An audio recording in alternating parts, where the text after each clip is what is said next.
The Abbasid Caliphate represents a golden age of Islamic civilization, during which science, art, literature, and philosophy flourished.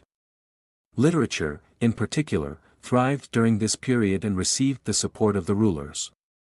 Tobi Tobali. This is a famous verse from a poem by Imam Asmayee, rahmatullahi, alaihi.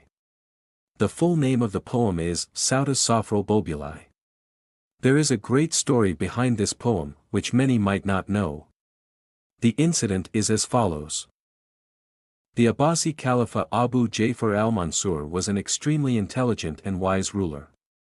However, he adopted a strategy of not awarding poets the proper rewards. The Caliph had an extraordinary memory. He could memorize any poem after hearing it just once. Not only that, his servant could memorize it after hearing it twice, and a maid could remember it after hearing it 3 times. If a poet came with a new poem, the Caliph would listen once and immediately recite it back, saying, "I have heard this before. This is not new, so you will not receive a reward." Then the Caliph would recite it again, and his servant would memorize it as well. Then it would be played for the maid, and she would memorize it too. Since all 3 knew the poem, the poet would no longer have a chance to receive a reward. One day, the Caliph announced, "Whoever brings a poem that I have never heard before, the weight of the vessel in which the poem is written will be given to him in gold coins."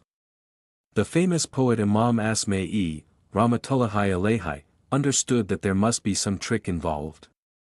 So, he composed a very difficult and complex poem in intricate meters, a truly baffling poem, Tobi Tobali, Safiril Bulbuli.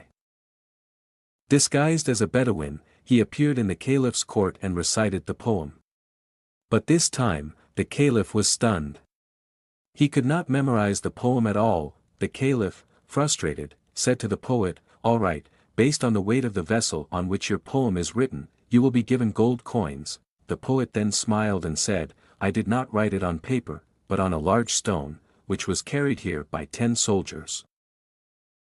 At this point, the Caliph had no other option but to give the poet the gold equivalent to the weight of the stone. One of the Caliph's ministers then exclaimed, "This poet must be Imam Asmayee, rahmatullahi, alaihi." The Caliph then asked, "Are you really Imam Asmayee? You have deceived me. Return my gold." Imam Asmayee, rahmatullahi, alaihi, replied, "I will return the gold if you agree to one condition. The condition is that from now on, whenever any poet comes to your court, you will give them their rightful reward." In the end, the Caliph agreed, and from that time onward, poets began to receive their fair share of respect and rewards.